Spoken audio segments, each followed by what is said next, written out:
चलिए, आप सभी का बहुत बहुत स्वागत है हमारे YouTube चैनल स्टार्ट माई परीक्षा में। तो चलिए आज की श्रृंखला शुरू करते हैं। आप सभी का नाम न ले तो आप लोग परेशान ना होना, सभी लोग अच्छे से जवाब दीजिएगा। आप सभी को बहुत सारे प्रश्नों का जवाब पता होगा तो अच्छे से जवाब दीजिएगा। सभी को गुड इवनिंग, सभी को गुड इवनिंग। जी बिल्कुल, आप सभी का बहुत बहुत स्वागत है, सभी बहादुर लोग। चलिए फटाफट 1 मिनट का टाइम है, जल्दी से सभी लोग क्लास को एक बार शेयर करें, लाइक करें और पूरी क्लास में आप लोग लास्ट तक रहेंगे। क्लास छोड़ के कोई जाएगा नहीं, बीच में आप लोग चले जाते हैं, पता नहीं कहाँ चले जाया करते हो भाई। अरे पढ़ लो मेरे भाई मन लगा के। बहुत महत्वपूर्ण प्रश्नों का कलेक्शन आपके सामने लेके आया जाता है कि आपको कैसे भी करके आपके उपयोगी बनाए जा सके। जी फिर भी आप लोग पता नहीं कहां परेशान हो जाते हैं। जी चलिए तो फटाफट सभी लोग एक बार क्लास को लाइक और शेयर कर दें और श्रृंखला शुरू करते हैं। तो ये रहा आपके स्क्रीन पर पहला क्वेश्चन। भारत का पहला महिला स्वामित्व वाला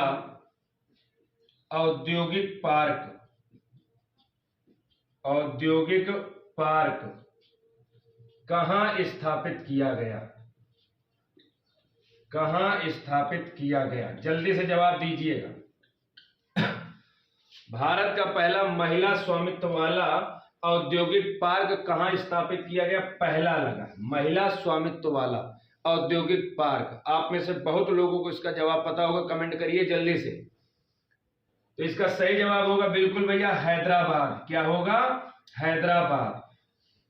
जी इसका सही जवाब होगा हैदराबाद। अब थोड़ा सा हैदराबाद के विषय में हम समझेंगे, क्योंकि जो लोग श्रृंखला में नए जुड़े हैं, हमारे जो पुराने छात्र हैं उनको तो बहुत सारी चीजें पता हैं, लेकिन जो लोग नए हैं तो उनके लिए, और जो पुराने तो रिवीजन हो जाएगा। हैदराबाद किस नदी के किनारे है?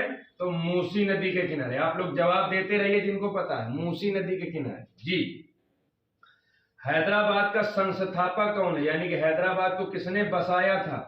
तो चिनकिलिच खां। हैदराबाद का संस्थापक कौन है? चिनकिलिच खां, या इसी का दूसरा नाम था निजाम उल हक। चिनकिलिच खां को ही कहते हैं निजाम उल हक। जी उसके बाद और हैदराबाद के विषय में समझेंगे।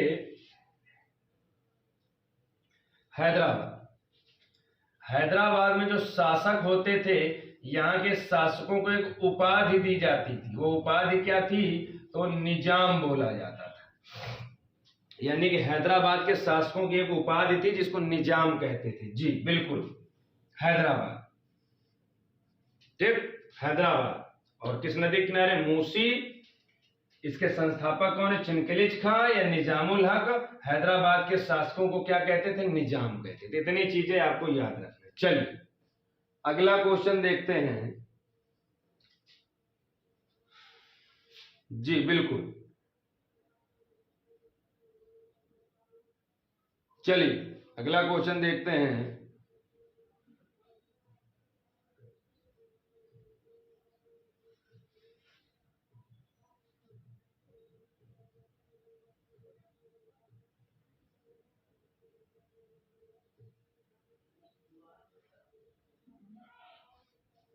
जी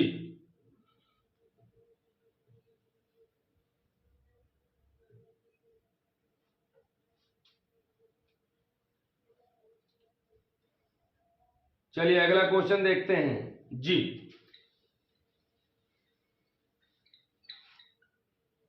good evening all of you, सभी को गुड इवनिंग। क्वेश्चन है केंद्रीय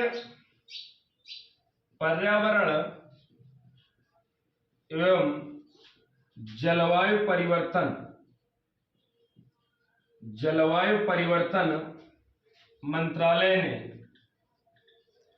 मंत्रालय ने कितनी नदियों कि कायाकल्प की योजना बनाई है। योजना बनाई, बड़ा महत्वपूर्ण क्वेश्चन है, ध्यान से समझिएगा।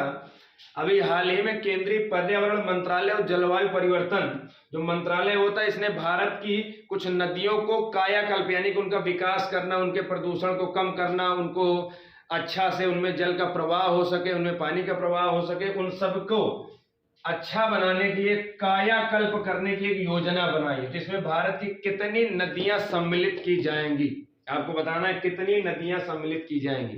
किसी को पता हो तो जवाब दीजिए जल्दी से। नहीं पता तो इसका सही जवाब होगा 13 नदियां। याद रखना 13 नदियां। अब 13 नदियां कौन कौन सी हैं तो उनका नाम इतना जरूरी है नहीं, क्योंकि 13 है। 3-4 नदियां होती तो अलग की बात है, 13 नदियां हैं तो आपको संख्या याद रखनी, कितनी? 13 नदियां। जी बिल्कुल। चलिए अगला क्वेश्चन देखते हैं। जी बिल्कुल, बहुत बढ़िया।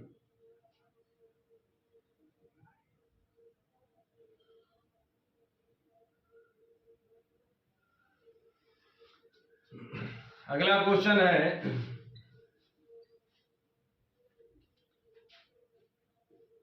विश्व प्रसन्नता सूचकांक। विश्व प्रसन्नता सूचकांक 2022 ये अभी जारी किया गया है। वर्ल्ड हैप्पीनेस इंडेक्स, विश्व प्रसन्नता सूचकांक। तो इसमें आपसे अगर ऐसे पूछ ले कि विश्व का सबसे खुशहाल देश कौन सा है, तो उसका मतलब यही होता है जो इस सूचकांक में सबसे शीर्ष देश होगा। सबसे शीर्ष देश एक क्वेश्चन बनेगा, सबसे निम्न देश एक क्वेश्चन बनेगा, भारत की स्थिति एक क्वेश्चन बनेगा, और कितने देश सम्मिलित हैं, ठीक, कुल सम्मिलित देश। इतने बिंदु आपको याद रखने। बहुत सारे लोगों को पता भी होगा, जिनको नहीं पता तो हम बताते हैं। विश्व प्रसन्नता सूचकांक में शीर्ष देश नंबर 1 यानी कि विश्व का सबसे खुशहाल देश है फिनलैंड। कौन है? फिनलैंड। जी। निम्न देश कौन सा है? अफगानिस्तान। कौन सा है? अफगानिस्तान। भारत की स्थिति क्या है? तो 136वीं। भारत की स्थिति 136। कुल सम्मिलित देश कितने हैं? तो 146। तो भैया भारत की भी स्थिति कोई विशेष नहीं है, 146 में 136 नंबर पर है। आप लोग हंसते नहीं हो, ये स्थिति को सुधारने के लिए तभी हम हंसने लगे हैं। राजू कुमार दोपहर में आज पूछ रहे थे कि भैया आप पहले हंसते नहीं थे, एकदम सीरियस रहते थे, अब काफी हंसा करते हो। तो कारण यही है, समझ लीजिए भाई, हमारे कुछ कारनामा करने से हमारे भारत का नाम ऊंचा हो, विकास हो, हम यही चाहते हैं। ध्यान से सुनिएगा, मजाक अपनी जगह होता है, वास्तव में हमारे द्वारा किए गए कार्य कर्तव्य से अगर हमसे जुड़े समाज का, हमसे जुड़े राष्ट्र का, हमसे जुड़े परिवेश का विकास हो, तो इससे बड़ी खुशी की बात हमारे लिए क्या हो सकती है। तो सभी लोग हंसिए, एक बार जोर से हंसिए सभी लोग, पुतला बना के भेजो तब देखेंगे कौन कौन हंस रहा है। जोर जोर से हंसो, हमेशा हंसा करिए, हंसना जरूरी है। तो ये रैंक को अगले साल सुधारना है और सभी को जोर जोर से हंसना है, ठीक। तो विश्व प्रसन्नता सूचकांक में शीर्ष देश है फिनलैंड, निम्न देश है अफगानिस्तान, भारत की स्थिति 136, कुल सम्मिलित देश 146। तो अफगानिस्तान की स्थिति क्या हो जाएगी? 146, क्योंकि सबसे निम्न देश है। जी बिल्कुल। फिनलैंड को झीलों का देश कहते हैं। झीलों का देश किसे कहते हैं? फिनलैंड को। जी बिल्कुल, याद रखना, झीलों का देश फिनलैंड। इतनी ज्यादा झीलें, सब कोई आराम से झीलों में स्नान करता है, दिमाग ठंडा रहता है, सब कोई खुश रहता है। जी बिल्कुल। चलिए, क्लास आप लोगों को अच्छी लगे तो एक बार लाइक कर देना, शेयर कर देना। जी। अगला क्वेश्चन है,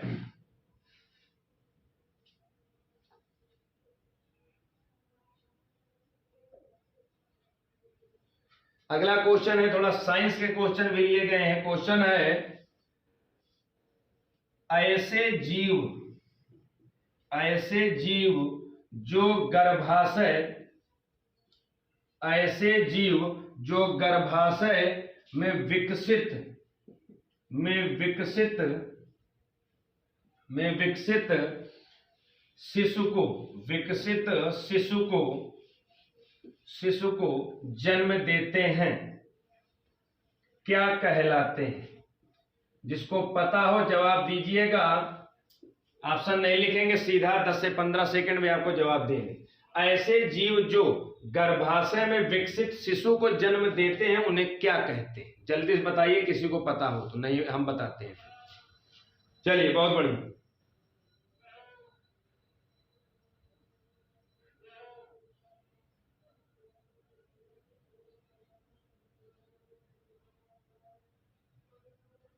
जी, तो इसका सही जवाब होगा जरायुज। इसका सही जवाब क्या होगा? जरायुज। याद रखना, बहुत बार क्वेश्चन ये पूछा गया है, विज्ञान का है, जीव विज्ञान का। तो जरायुज ऐसे जीव जो गर्भाशय में विकसित शिशु को जन्म देते हैं, यानी कि जो ऐसा शिशु जिसका विकास गर्भाशय में होता है, फिर जन्म होता है, तो वो क्या कहलाते हैं? जरायुज। और ऐसा ये सब कारनामा किनमें? तो इनका एक उदाहरण, जैसे इसका उदाहरण क्या है? तो मानव। इसका उदाहरण क्या है? मानव। ये भी याद रखना, मानव किसके अंतर्गत? जरायुज, गर्भाशय में विकसित जन्म देते हैं। समझ गए? जी बिल्कुल। चलिए अगला क्वेश्चन देखते हैं।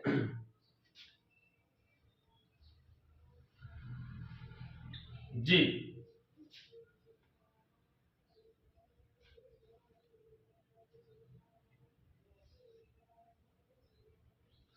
अगला क्वेश्चन, रिलेक्शन क्या है? मेरे भाई आप लोग परेशान ना होना कि कहाँ के क्वेश्चन है, कठिन है, क्या है। भाई जो परीक्षा में पूछे गए हैं और जो पूछे जाएंगे वही क्वेश्चन हम आपके सामने लेके आते हैं। तनिक भी परेशान ना हो, जैसे आप अपने दिमाग में याद कर पाओ याद कर लेना कृपया, बहुत जरूरी।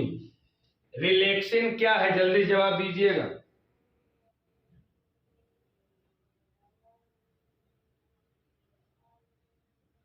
तो ऑप्शन में पूछा जाएगा क्या है, तो ये याद रखना, रिलैक्सिन क्या है? तो ये एक हार्मोन है।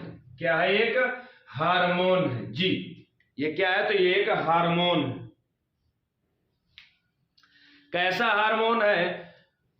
तो प्रसव के दौरान ये हार्मोन का स्रावण होता है। जब प्रसव होता है, यानी कि जिस समय डिलीवरी होती है, तो उस समय एक हार्मोन का स्रावण होता है, हार्मोन उत्सर्जित होता है, जिसको रिलैक्सिन बोलते हैं। तो रिलैक्सिन क्या है? हार्मोन है, याद रखना। जी, अगला क्वेश्चन,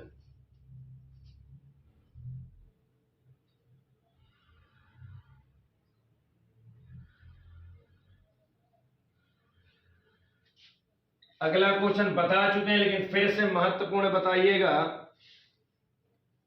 नवरोज उत्सव संबंधित है, बड़ा महत्वपूर्ण है, याद रखना मेरे भाई। नवरोज उत्सव संबंधित है किससे? जल्दी जवाब दीजिए। तो याद रखना किससे संबंधित है? पारसी धर्म से। पारसी धर्म से। ये क्या होता है? तो पारसी धर्म के लोगों के नए वर्ष को नवरोज उत्सव के रूप में मनाते हैं। जो पारसी धर्म के लोग हैं, इनके नए वर्ष को नवरोज उत्सव के रूप में मनाते हैं। जी बिल्कुल। तो नवरोज उत्सव का संबंध पारसी धर्म से, याद रखना बिल्कुल। चलिए,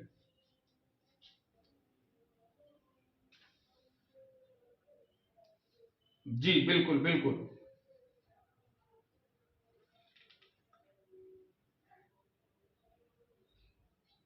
चलिए अगला क्वेश्चन देते हैं।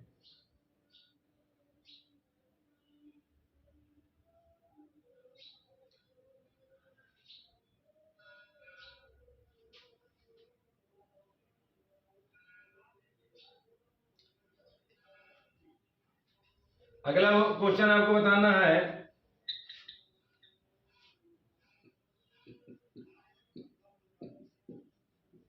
लामितीय। लामितीय ये क्या है? जल्दी जवाब दीजिएगा। लामितीय 2022। लो, जिसको पता हो जल्दी जवाब दीजिए। लामितीय क्या है? जल्दी जवाब दीजिएगा। लामितीय नहीं पता तो याद रखना, ये लामितीय क्या है? लामितीय सैन्य अभ्यास है, यानी कि युद्ध अभ्यास है। क्या है? युद्ध अभ्यास है। तो किन देशों के बीच? दो देशों के बीच, भारत और सेशेल्स। भारत और सेशेल्स के बीच, भारत और सेशेल्स के बीच आयोजित युद्धाभ्यास, जिसका नाम है लामिती। तो भारत और सेशेल्स के बीच होता है लामिती युद्धाभ्यास 2022। समझ गए? बिल्कुल। चलिए अगला क्वेश्चन देखते हैं भाई। आप लोगों के लिए बहुत महत्वपूर्ण श्रृंखला लेके आई जाती है, जल्दी से बताइएगा जी।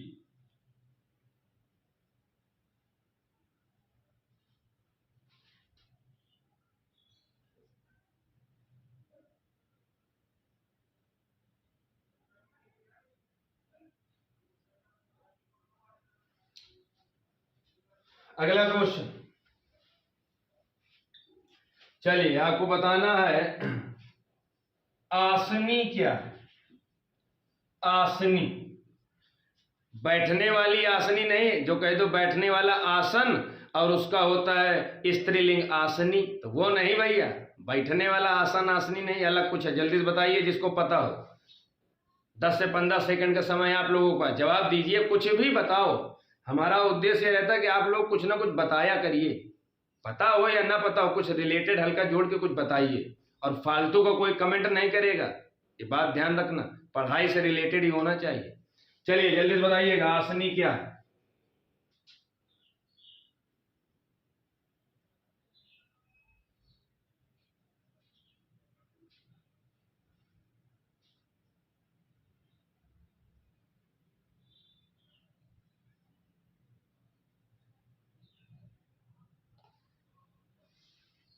नहीं बता तो याद रखना ये सॉरी, ये आसनी क्या है? ये आसनी चक्रवात है।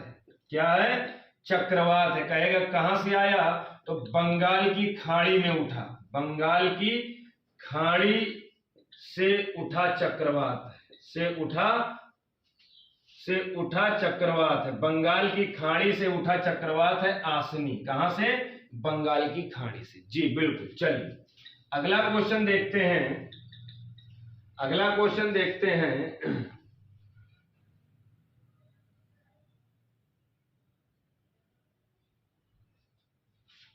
Alpha keratin, alpha keratin, alpha keratin नामक प्रोटीन उपस्थित होता है। ये क्वेश्चन आपके सामने है। तो एक क्वेश्चन तो आपको यही मिल गया, पूछा जाएगा अल्फा किरेटिन क्या है? तो प्रोटीन है। एक क्वेश्चन का जवाब तो यही मिल गया। ये कहाँ उपस्थित रहता है? शरीर की बात हो रही है कि मानव शरीर में पाया जाता है। कहाँ उपस्थित होता है? गले में, पेट में, आंख में, कान में, त्वचा में, पूरे शरीर में, कहाँ? तो बताइए। अल्फा किरेटिन नामक प्रोटीन उपस्थित होता है कहां पर? तो याद रखिएगा मानव शरीर की त्वचा में, जो हमारी पूरी बॉडी होती है त्वचा, वहां पर पाया जाता है अल्फा किरेटिन प्रोटीन। याद रखना क्या है ये? तो प्रोटीन है। कहां उपस्थित होता है? त्वचा में। जी बिल्कुल। चलिए अगला क्वेश्चन देखते हैं जी।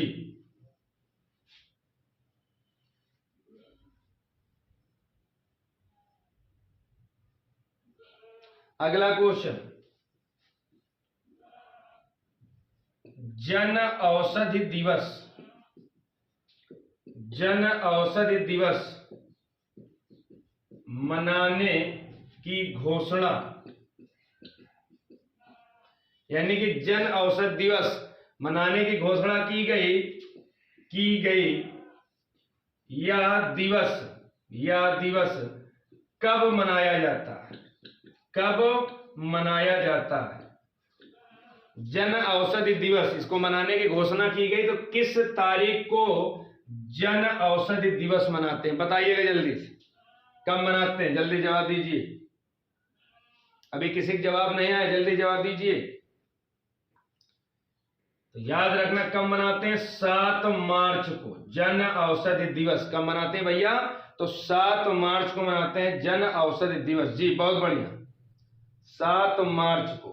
और आपसे कह दे ये दिवस हो गया, और आपसे कह दे जन औषधि सप्ताह कब मनाते हैं, इसी में याद रखना, जन औषधि दिवस 7 मार्च को, और जन औषधि सप्ताह कह दे तो 1 से 7 मार्च को, जन औषधि सप्ताह 1 से 7 मार्च को। जी बिल्कुल, बहुत बढ़िया। क्लास कैसी लग रही है आप सभी को, कमेंट करिए। अच्छी लग रही हो तो लाइक कर दीजिए और शेयर कर दीजिए। चलिए अगला क्वेश्चन देखते हैं। प्रश्नों का मिश्रण रहता है, कभी भूगोल आ जाएगी, कभी विज्ञान आ जाएगी, कभी करंट आ जाएगी, तो इससे आपका रिवीजन रहता है। एक फ्लो में कभी नहीं पढ़ा जाता, वरना एक चीज पढ़ोगे तो दूसरी चीज भूल जाएगी। मिक्स करके हमेशा पढ़िए। जैसे कहते हैं ना, काहे की सब्जी खाओगे, कहन आलू गोभी की, मजा ज्यादा नहीं आएगा। काहे की सब्जी खाओगे तो सेम की सब्जी, काहे की सब्जी खाओगे, तरोई की सब्जी।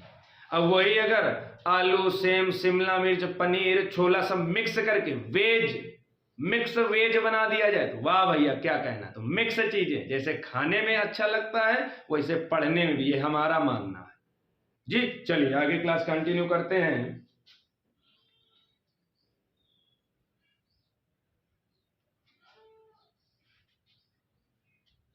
जी अगला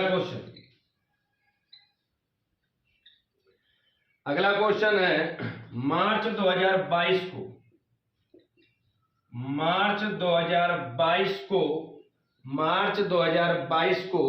कचरा मुक्त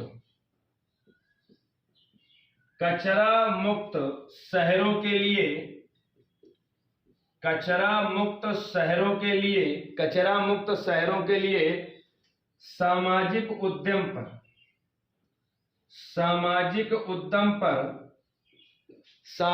उद्यम पर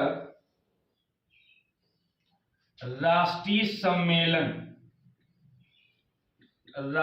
सम्मेलन कहां हुआ, जल्दी से बताइएगा।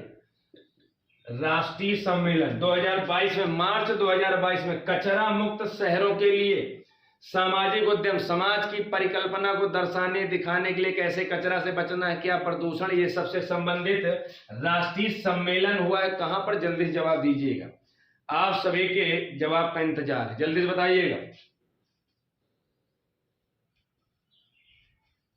अभी किसी के नहीं आया जवाब, जल्दी से बताओ भैया। अरे सभी बहादुर जवाब दो भैया। तो कहां हुआ, तो याद रखना मेरे भाई, रायपुर में। और रायपुर कहां है, तो छत्तीसगढ़ में। रायपुर कहां है, तो छत्तीसगढ़ में। जी बिल्कुल, रायपुर छत्तीसगढ़ में। छत्तीसगढ़ की पहली राजधानी हुआ करती थी रायपुर। इस समय छत्तीसगढ़ की राजधानी है नया अटल नगर, याद रखना।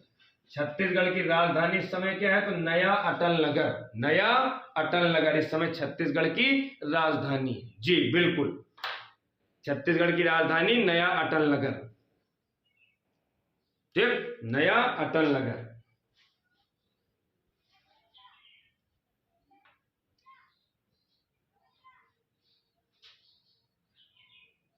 अगला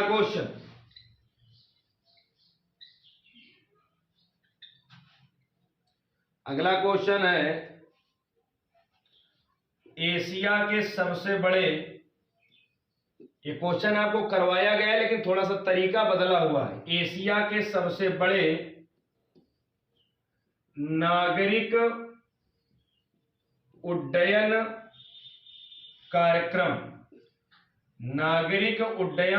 कार्यक्रम का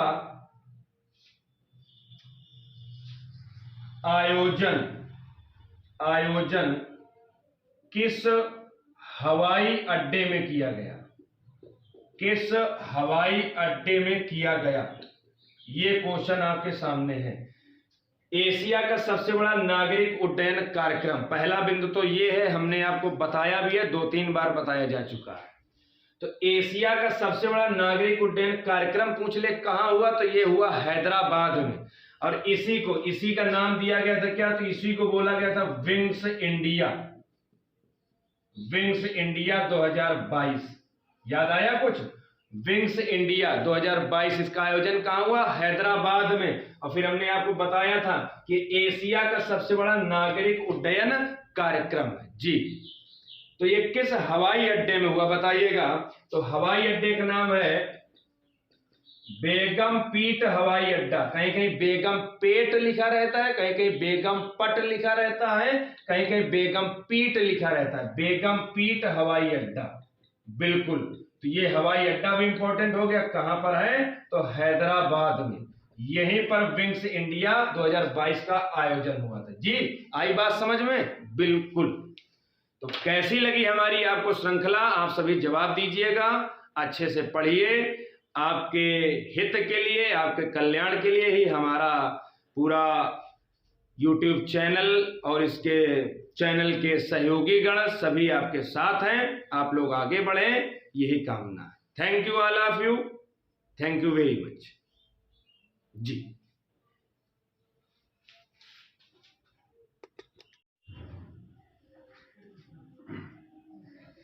good evening all of you. कैसे हैं आप सभी? आप सभी का बहुत बहुत स्वागत है हमारे YouTube चैनल स्टार्ट माई परीक्षा पर। चलिए, तो सभी लोग फटाफट श्रृंखला में जुड़ जाइए और एक बार क्लास को सभी लोग लाइक कर दीजिए, शेयर कर दीजिए, अधिक से अधिक संख्या बल में जुड़िए जी। जैसा कि आप सभी को सूचित किया गया है कि हमारी एक क्लास आप तक डेली पहुंचेगी, तो एक क्लास डेली आप तक पहुंचाई जाती है। इसके लिए पूरी कोशिश की जाती है, किसी भी दिन अवकाश ना हो सके जी। चलिए, तो आप सभी हमारे साथ जुड़ते हैं, बहुत अच्छा लगता है। अधिक से अधिक संख्या बल में जुड़ा करिए। जितनी ज़्यादा संख्या बल होती है उतना ज़्यादा पठन पाठन में अच्छा रहता है जी। क्योंकि प्रतियोगी छात्रों की यही पहचान होती है कि जो भीड़ में अपनी एक सीट पक्की करे, अधिक संख्या बल में जो विजेता हो वो उसका वर्चस्व दूसरा ही रहता है। अकेले आप अपने आप में आकलन ही नहीं कर पाएंगे कि आप कितना सही हैं, कितना गलत हैं, क्या कैसे। और जब आप 10, 20, 30, 50 जितने ज़्यादा से ज़्यादा लोग हम जुड़ेंगे तो कौन हमसे पहले जवाब दे देता है, हमको क्यों देर हो गई, क्या, तो वो सब ठीक। तो आप लोग सभी अधिक से अधिक संख्या बल में जुड़ा करिए और सच्चे मन से पढ़ा करिए जी। सभी को गुड इवनिंग, सभी को गुड इवनिंग, सभी को गुड इवनिंग। आप सबका नाम नहीं लेते तो इस बात को लेकर परेशान ना हो करिए प्लीज, ठीक। चलिए श्रृंखला शुरू करते हैं। ये रहा आपकी स्क्रीन पर पहला क्वेश्चन। पारिस्थितिकी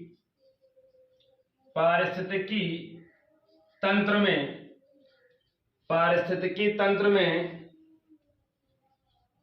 ऊर्जा प्रवाह होता है। ऊर्जा प्रवाह होता है। ये जो हमारा पारिस्थितिकी तंत्र है, इसमें जो ऊर्जा का प्रवाह होता है वो कैसे, एक दिशा में होता है, 2 दिशाओं में होता है, या 4 दिशाओं में होता है, या कोई सीमा नहीं, ये बताना है कि ऊर्जा का प्रवाह कैसे होता है। जल्दी से कमेंट करिएगा, देखते हैं कितने लोगों को जवाब आता है।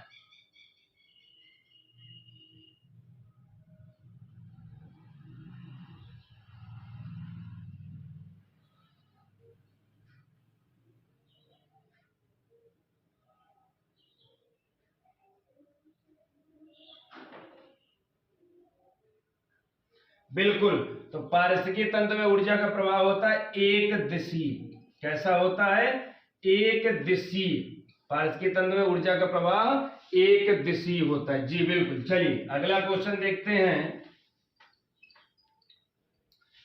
अगला क्वेश्चन देखते हैं। अफ्रीका महाद्वीप का सबसे अधिक जनसंख्या वाला देश कौन सा है? सबसे अधिक जनसंख्या वाला देश, जल्दी से बताइएगा। अफ्रीका महाद्वीप का सबसे अधिक जनसंख्या वाला देश, जल्दी से बताइए। इसका सही जवाब होगा नाइजीरिया। इसका सही जवाब होगा नाइजीरिया। अफ्रीका महाद्वीप का सबसे अधिक जनसंख्या वाला देश नाइजीरिया। नाइजीरिया की राजधानी अबूजा। नाइजीरिया की राजधानी अबूजा। यहाँ की मुद्रा क्या है? तो नायरा। यहाँ की मुद्रा क्या है? नायरा। तो अफ्रीका महाद्वीप का सबसे अधिक जनसंख्या वाला देश नाइजीरिया। और अफ्रीका महाद्वीप का सबसे अधिक क्षेत्रफल वाला देश कौन सा? क्षेत्रफल, तो क्षेत्रफल वाला सबसे देश है अल्जीरिया जी, बिल्कुल। अफ्रीका महाद्वीप का सबसे अधिक क्षेत्रफल वाला देश अल्जीरिया। अल्जीरिया की राजधानी अल्जीयर्स। अल्जीयर्स। मुद्रा क्या चलती है? तो दीनार। मुद्रा क्या चलती है? तो दीनार। जी बिल्कुल, बहुत बढ़िया।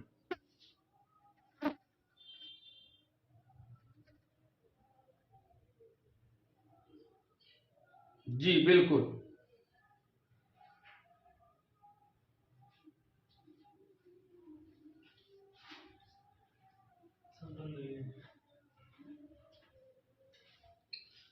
चलिए अगला क्वेश्चन। अगला क्वेश्चन, जैट्रोफा। जैट्रोफा, जैट्रोफा क्या है? बताइएगा जल्दी से, जैट्रोफा क्या है? जैट्रोफा जल्दी से बताइएगा। तो जैट्रोफा होता है बायोडीजल। बायोडीजल उत्पादक पौधा।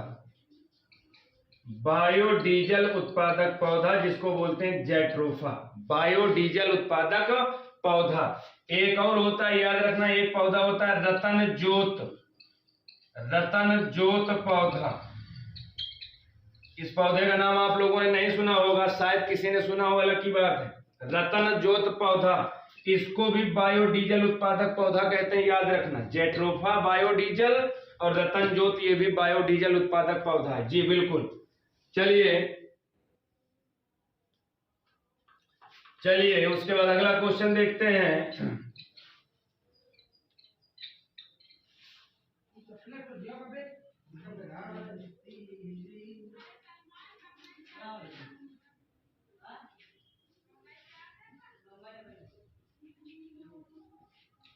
ब्रिक्स बैंक का, ब्रिक्स बैंक का सबसे नवीनतम देश है। ब्रिक्स बैंक का सबसे नवीनतम देश कौन सा है? जल्दी से बताइएगा। ब्रिक्स बैंक का सबसे नवीनतम देश, जल्दी से। आप सभी को इसके विषय में पता है, जवाब दीजिए। ये पढ़ाया जा चुका है, जिसको पता है जवाब दीजिए। जो नए लोग जुड़े हैं तो ध्यान से समझना। ब्रिक्स बैंक, ब्रिक्स एक संगठन होता है, इसके बैंक को एनडीबी कहते हैं। इसके बैंक को एनडीबी कहते हैं। इसकी स्थापना 2014 को हुई थी। इसका मुख्यालय बीजिंग चीन में है। इसका मुख्यालय बीजिंग चीन में है और इसके सदस्य देश हैं 9। एनडीबी में सदस्य देश है 9 और ये 9वां जो सबसे नवीनतम सदस्य देश है, 9वां सदस्य देश है मिस्र। 9वां सदस्य देश कौन सा है? मिस्र। सबसे नवीनतम सदस्य देश मिस्र, 9वां सदस्य देश। और ये जो ब्रिक्स है, ब्रिक्स को R5 के नाम से भी जाना जाता है, क्योंकि इसके 5 सदस्य देश और पांचों की मुद्रा R से शुरू होती है, इसलिए इनको ब्रिक्स को R5 भी कहते हैं। इसकी स्थापना हुई थी 2006 में और ब्रिक्स की पहली बैठक हुई थी 2009 में। जी बिल्कुल। चलिए अगला क्वेश्चन देखते हैं।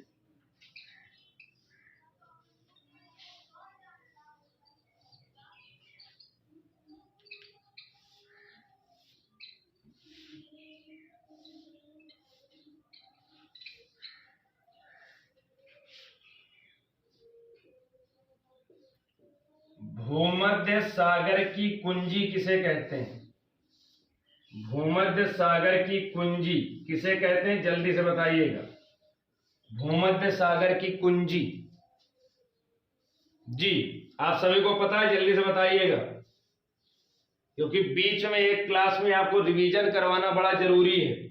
नया सीखने से बेहतर है कि एक दिन पहले रिवीजन पूरा किया जा सके। आज ज्यादातर रिवीजन वाली क्लास है, आज आपको पुराने प्रश्नों का रिवीजन मिलेगा। तो भूमध्य सागर की कुंजी, ये जिब्राल्टर जलसंधि को कहते हैं।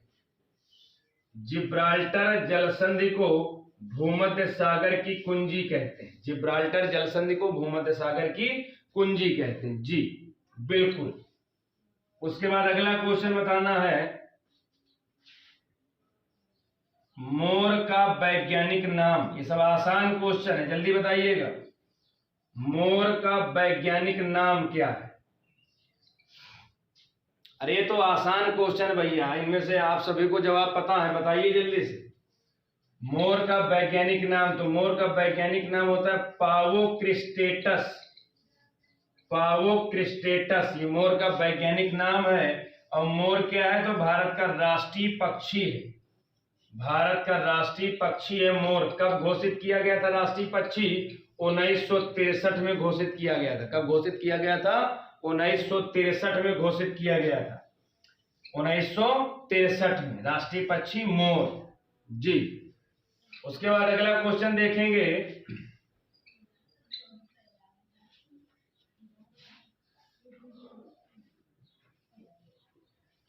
भारत में राष्ट्रीय आय का आकलन,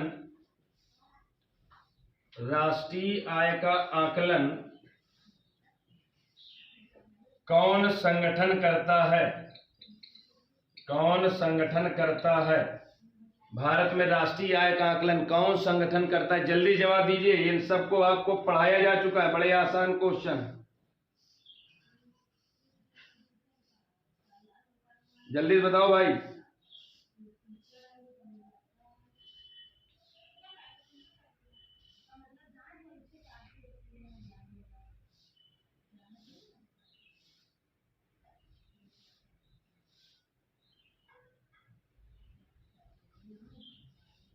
जल्दी बताइए। भारत में राष्ट्रीय आय का आकलन कौन संगठन करता है? तो CSO, जिसको बोलते हैं केंद्रीय सांख्यिकी संगठन। केंद्रीय सांख्यिकी संगठन बहुत बार पूछा गया है जी, बहुत लोगों का जवाब सही भी आया है। केंद्रीय सांख्यिकी संगठन, इसने पहली बार आकलन कब किया था राष्ट्रीय आय का? इसने पहली बार आकलन किया था 1956 में। राष्ट्रीय आय का पहली बार आकलन केंद्रीय सांख्यिकी संगठन ने कब किया था? तो 1956 में केंद्रीय सांख्यिकी संगठन। इसकी स्थापना कब हुई? तो इसकी स्थापना हुई थी 1951 में। इसका मुख्यालय कहाँ है? तो नई दिल्ली में। केंद्रीय सांख्यिकी संगठन स्थापना 1951 में, मुख्यालय नई दिल्ली में। इसने पहली बार आकलन कब किया? 1956 में। किसी को कोई समस्या? चलिए अगला क्वेश्चन बड़ा आसान क्वेश्चन है, ध्यान से देना वरना गलत भी हो जाए, क्योंकि आसान क्वेश्चन ही गलत होते हैं जी बिल्कुल। भूपरपटी में क्वेश्चन है, भूपरपटी में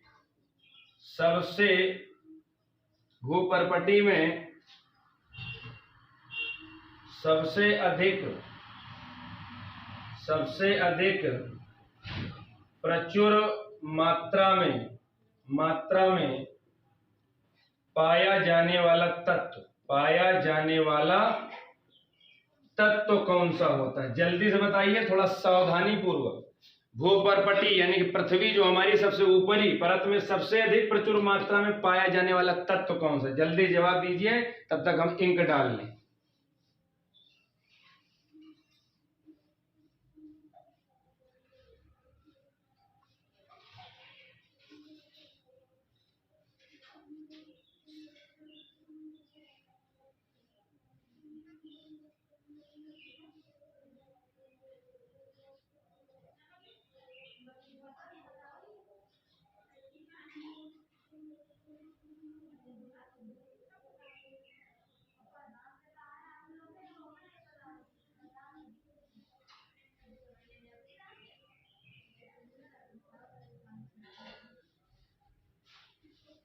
जी, भूपरपटी में सबसे अधिक प्रचुर मात्रा में पाए जाने वाले तत्व, तो इसका सही जवाब होगा ऑक्सीजन।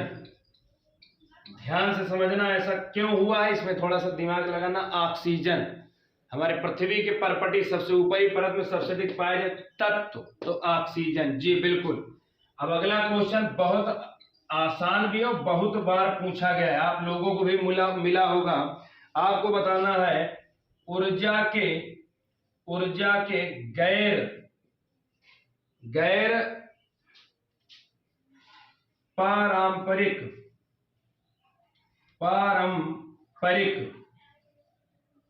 स्रोत, या इसे कह देते हैं नवीकरणीय स्रोत।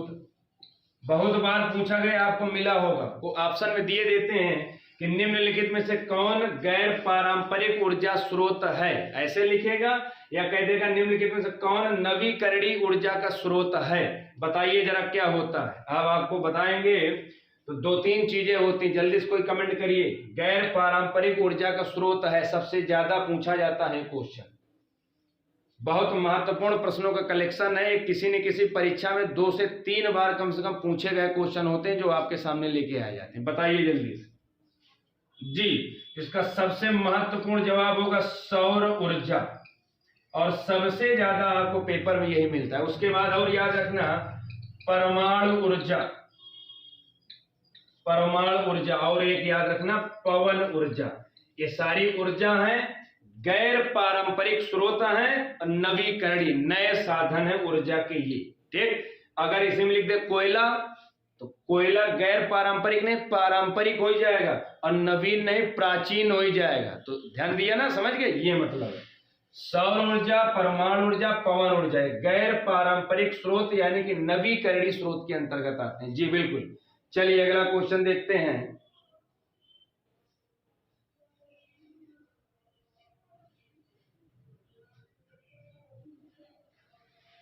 अगला क्वेश्चन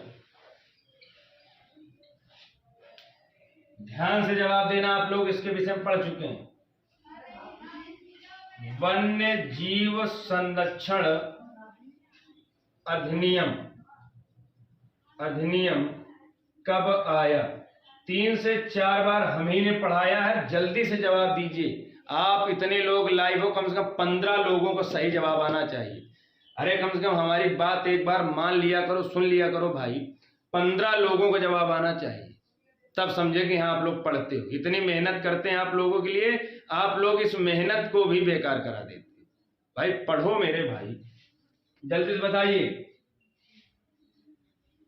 जल्दी से कम 15 लोगों को जवाब आना चाहिए। हम देख रहे हैं आप सभी किसका जवाब आया है।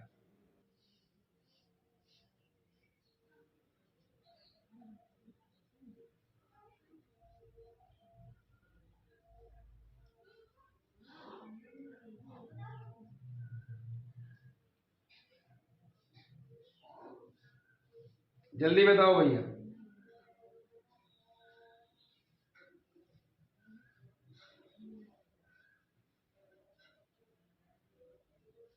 चलिए, तो वन्यजीव संरक्षण अधिनियम कितना आसान, बहुत बार बताया गया, 1972 में आया था।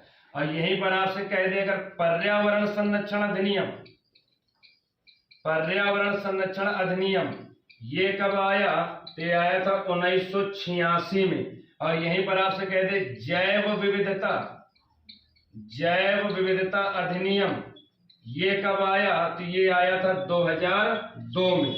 तीनों अधिनियम याद रखना, वन्यजीव 1972, पर्यावरण संरक्षण अधिनियम 1986, जैव विविधता अधिनियम 2002, और एक याद रखना प्रोजेक्ट टाइगर, भारत में बाघों को बचाने के लिए प्रोजेक्ट टाइगर 1973 में आया था। जी, और आपसे कह दे तो यानी कि हिम तेंदुआ, हिम तेंदुआ प्रोजेक्ट ये कब आया? तो हिम तेंदुआ प्रोजेक्ट जल्दी से बताइए, आप लोगों को बताया था अभी 2-3 दिन पहले की क्लास में। कमेंट के माध्यम से जवाब दीजिए, हिम तेंदुआ प्रोजेक्ट कब आया? जल्दी से बताइए, इसका जवाब हम नहीं देंगे, सब कुछ आपको बताते हैं, आप लोग पढ़ते नहीं। इसका जवाब दीजिए जल्दी से, हिम तेंदुआ प्रोजेक्ट कब आया? प्रोजेक्ट टाइगर 1973, वन्य जीव 1972, पर्यावरण 1986, जैव विविधता 2002, और हिम तेंदुआ प्रोजेक्ट के विषय में आप बताइए जल्दी से, जल्दी से बताइए।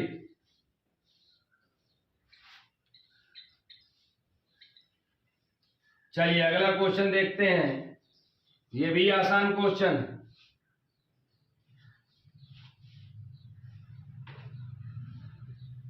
भारत के किस शहर को, किस शहर को पूर्व का सिराज कहते हैं? पूर्व का सिराज कहते हैं, जल्दी से बताइएगा। भारत के किस शहर को पूर्व का सिराज कहते हैं? जल्दी से बताइएगा।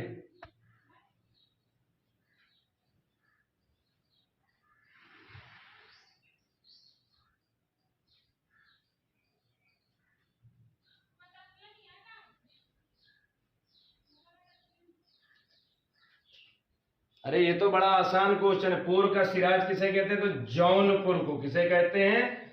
जौनपुर को। पूर्व का सिराज कह दे या सिराज ए हिंद कह दे? सिराज ए हिंद किसे कहते हैं? तो जौनपुर को कहते हैं। जौनपुर से एक क्वेश्चन और याद रखना, एक प्रसिद्ध मस्जिद है जिसको कहते हैं अटाला मस्जिद। अटाला मस्जिद कहां पर है? तो जौनपुर में। जी बिल्कुल, जौनपुर में। अगला क्वेश्चन बताना है।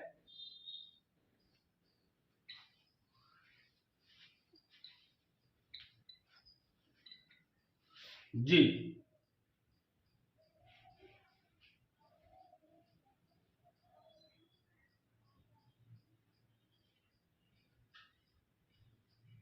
अगला क्वेश्चन है, मानव विकास रिपोर्ट कौन जारी करता है? जल्दी से बताइए, बहुत बार बताया गया। मानव विकास रिपोर्ट मतलब होता है HDI, ये होता है मानव विकास रिपोर्ट। कौन जारी करता है? जल्दी से बताइए, मानव विकास रिपोर्ट कौन जारी करता है? HDI, human development index. तो इसको जारी करता है UNDP। मानव विकास रिपोर्ट कौन जारी करता है? UNDP। बिल्कुल भैया, कौन जारी करता है? UNDP जारी करता है। जी जी बिल्कुल बिल्कुल, UNDP। और पहली बार ये सूचकांक किसके द्वारा जारी किया गया था? तो पाकिस्तान के महबूब उल हक और इनके साथ ही भारत के भी थे। कौन? अमर्त्य सेन। पहली बार ये मानव विकास सूचकांक पाकिस्तान के महबूब उल हक और भारत के अमर्त्य सेन, इन दोनों लोगों ने मिलके मानव विकास सूचकांक पहली बार जारी किया था। महबूब उल हक, मेन नाम ये याद रखना, महबूब उल हक। मानव विकास सूचकांक सबसे पहले जारी करने का श्रेय किसको है? पाकिस्तान के महबूब उल हक को। जी बिल्कुल। चलिए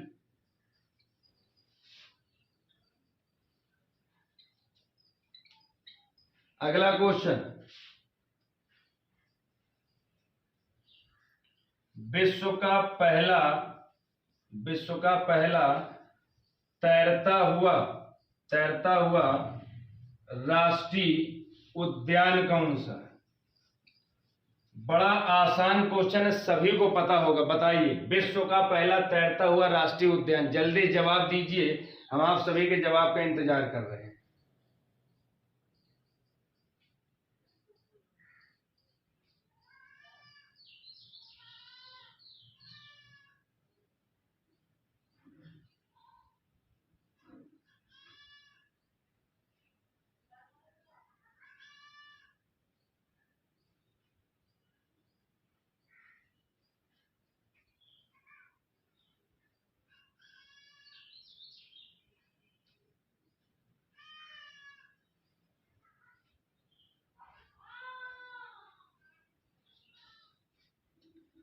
विश्व का पहला तैरता हुआ राष्ट्रीय उद्यान। चलिए, कुछ लोगों का जवाब आया है केबुल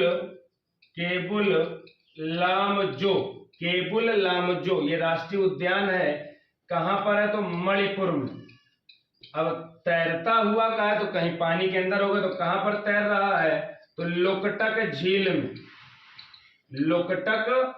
में। कहां पर? लोकटक झील, मणिपुर में। विश्व का पहला तैरता हुआ राष्ट्रीय उद्यान खोला गया। जी बिल्कुल। चलिए अगला क्वेश्चन देखते हैं।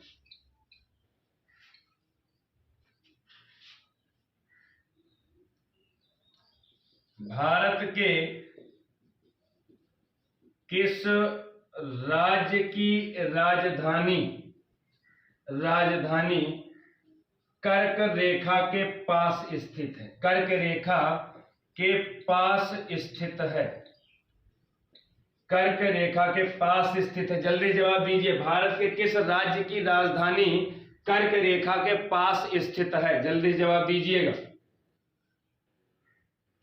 ये तो सभी को पता होगा कि भारत में 8 राज्यों से कर्क रेखा गुजरती है, तो उन 8 राज्यों में कौन से राज्य की राजधानी कर्क रेखा के पास है? जल्दी से बताइएगा। एक बार क्लास को शेयर कर दीजिए, अच्छी लग रही हो तो लाइक कर दीजिए, क्लास अच्छी लगे तो लाइक किया करिए। बिल्कुल,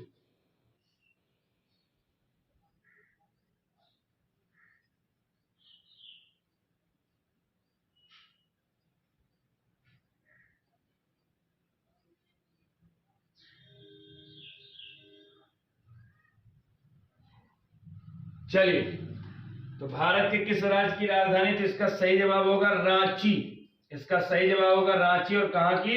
तो झारखंड राज्य की राजधानी है, बिल्कुल कर्क रेखा के पास स्थित है।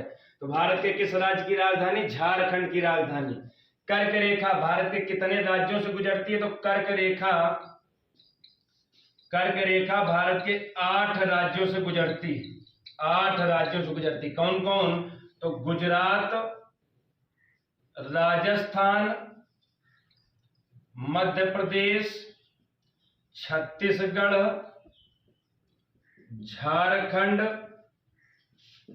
पश्चिम बंगाल, त्रिपुरा और मिजोरम। ये 8 राज्य होते हैं। 8 राज्य भी याद रखना, क्योंकि ये क्वेश्चन ऐसे दे देगा, 3 राज्य यहां से उठाएगा, चौथा और कोई राज्य ले लेगा, कह देगा कौन सा राज्य कर्क रेखा में नहीं स्थित है। जी बिल्कुल, ठीक। चलिए, कर्क रेखा को 2 बार काटने वाली नदी का नाम क्या है? तो याद रखना, माही नदी। कर्क रेखा जैसे ऐसे गुजरती है, इसको 2 बार, इससे 2 बार, पहले यहां से काटी वही, फिर ऐसे काट दिया, तो 2 बार काटने वाली नदी है माही नदी। अपने भारत की ही है माही नदी। तो कर्क रेखा को 2 बार काटती है। कर्क रेखा कहते किसको है? तो याद रखना, 23.5 डिग्री उत्तरी अक्षांश को क्या कहते हैं? कर्क रेखा कहते हैं। कर्क रेखा किसे कहते हैं? तो 23.5 डिग्री उत्तरी अक्षांश रेखा को कर्क रेखा कहते हैं। जी बिल्कुल।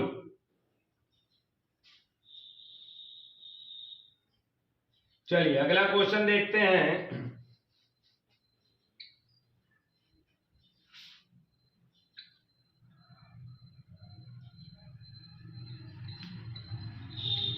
अगला क्वेश्चन देखते हैं जी। जलवायु परिवर्तन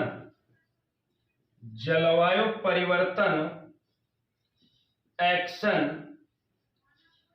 प्लान जारी करने वाला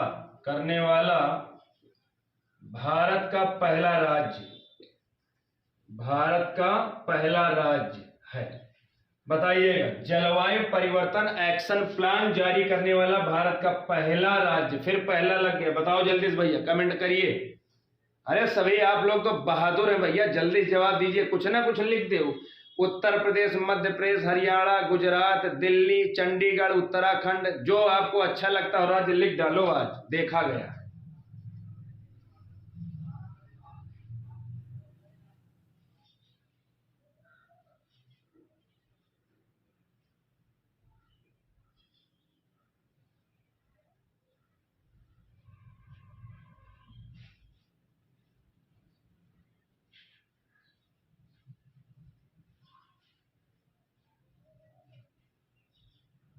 जी बिल्कुल।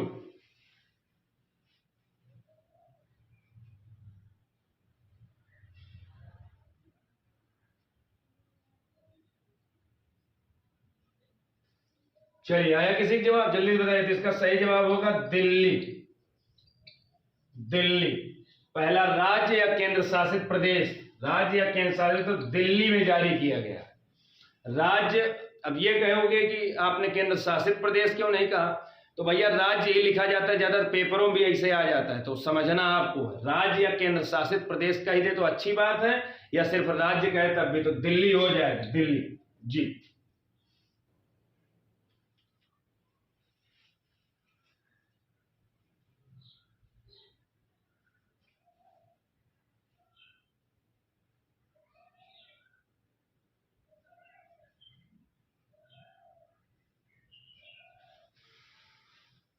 जी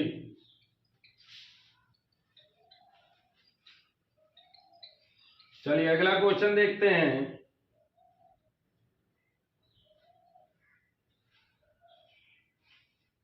जी एक बार सभी लोग क्लास को लाइक कर दीजिए, अच्छी लगी हो तो। आप लोग ना जवाब देते हैं, ना क्लास को लाइक करो, ना शेयर करो, बस मक्कारी करते हो। ठीक, कल लोग हो मक्कारी।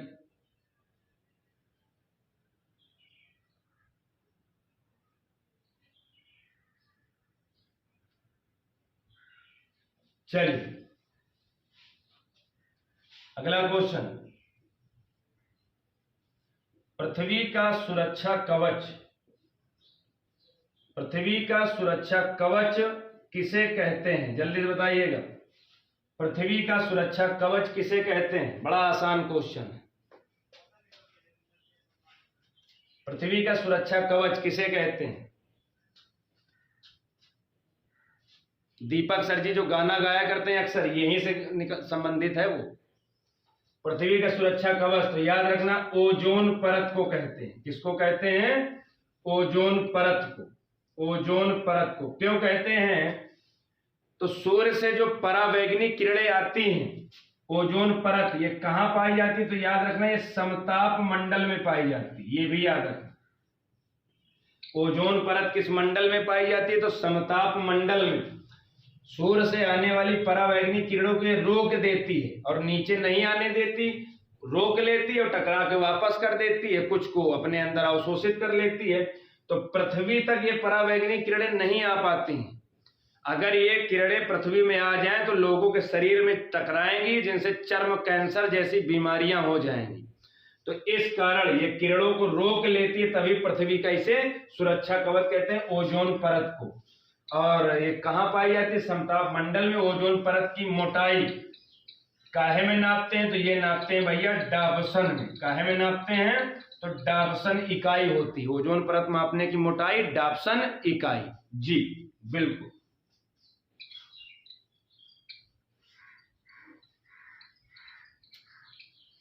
अगला क्वेश्चन,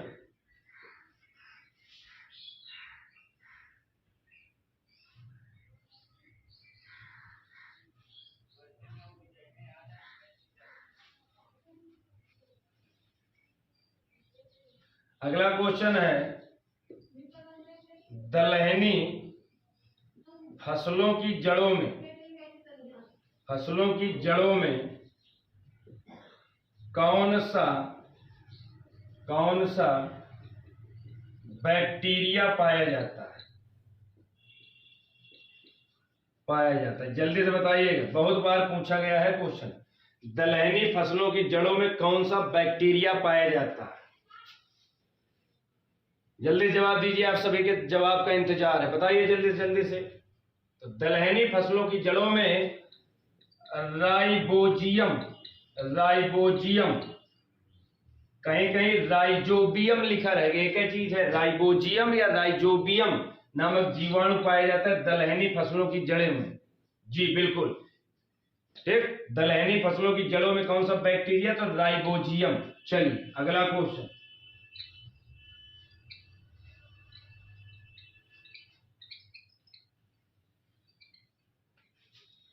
जी अगला क्वेश्चन देखते हैं।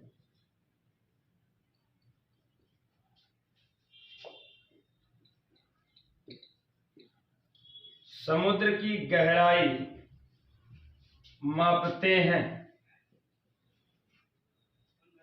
बताइए समुद्र की गहराई किसमें मापते हैं? जल्दी से बताइएगा। तो मापते हैं फैदोमीटर, समुद्र की गहराई फैदोमीटर या फैदम, फैदोमीटर या फैदम, समुद्र की गहराई किसमें मापते हैं? फैदोमीटर या फैदम में। जी बिल्कुल, समुद्र की गहराई।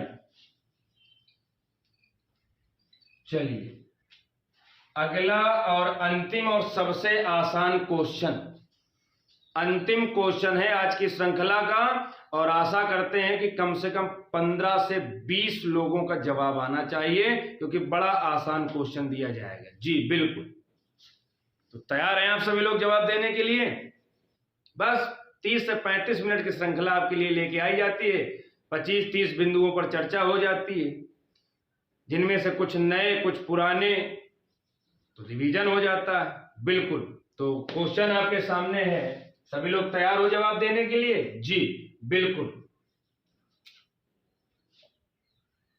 जल्दी से सभी लोग फिट हो, बिल्कुल एकदम बिल्कुल। तो बताइएगा, आर्क ब्रिज किस देश में, आर्क ब्रिज किस देश में, जल्दी से बताइएगा। आशा करते हैं हमने बहुत बार पढ़ाया है क्वेश्चन, बताइए जल्दी से। आर्क ब्रिज, आर्क ब्रिज, तो याद रखना भैया ये ऑस्ट्रेलिया में। आर्क ब्रिज कहां पर है? तो ऑस्ट्रेलिया में। और ऑस्ट्रेलिया में क्या है? तो ओपेरा हाउस, ओपेरा हाउस ये भी कहां पर है? तो एक सिडनी जगह पड़ती है। और कहां पड़ती है? तो ऑस्ट्रेलिया में। ओपेरा हाउस भी कहां पर है? तो ऑस्ट्रेलिया में। ऑस्ट्रेलिया में एक क्वेश्चन और याद रखना, great barrier reef, great barrier reef ये क्या है? विश्व की सबसे बड़ी, विश्व की सबसे बड़ी प्रवाल भित्ति है, विश्व की सबसे बड़ी प्रवाल भित्ति है, जिसका नाम है ग्रेट बैरियर रीफ। कहां पर है? तो ऑस्ट्रेलिया में। जी, ऑस्ट्रेलिया में सबसे अधिक कंगारू पाए जाते हैं। विश्व में सबसे अधिक कंगारू कहां पाए जाते हैं? ऑस्ट्रेलिया में। ऑस्ट्रेलिया में विश्व में सबसे अधिक मरुस्थल पाए जाते हैं। विश्व में सबसे अधिक कहां पर? मरुस्थल, तो ऑस्ट्रेलिया में पाए जाते हैं। जी बिल्कुल, तो arch bridge Australia, opera house Australia. तो जी ये श्रृंखला यहीं पर समाप्त की जाती है। श्रृंखला कैसी लगी आप सभी सुझाव दीजिए, मन लगा के पढ़िए। जी बिल्कुल, और जैसा कि आपको सूचित किया गया था कि हर शनिवार को एक हमारा लाइव प्रसारण होगा, स्पेशली जो नई भर्ती आने वाली हैं या जो भर्तियों के पेपर हो चुके हैं उनके कट-ऑफ कितनी जा सकती है, क्या सिलेबस आएगा परीक्षाओं में, रिजल्ट कब आएगा, नई भर्ती कौन सी आएगी, कौन सी किताब पढ़ें, इनको लेकर के एक विशेष क्लास आपको ऑनलाइन प्रदान की जाएगी हमारे द्वारा। तो ये तय किया गया था शनिवार को, तो ये जो आगामी शनिवार आने वाला है, तो इसी शनिवार से आपको ये क्लास दी जाएगी। जो भर्ती आनी है, कौन सी किताब पढ़ें, तो आप सभी लोग अधिक से अधिक संख्या में जुड़ा करिए। हम आपसे सीधा बात करेंगे, आपको कैसे पढ़ना है, कौन सा आपने फॉर्म डाला है, क्या सिलेबस पढ़ना है, ये सारी जानकारी दी जाएगी। ठीक, और किसी को कोई समस्या? चलिए, तो क्लास यहीं समाप्त की जाती है। आप सभी का बहुत बहुत धन्यवाद। Thank you, all of you, good night, शुभ रात्रि। जी बिल्कुल ठीक।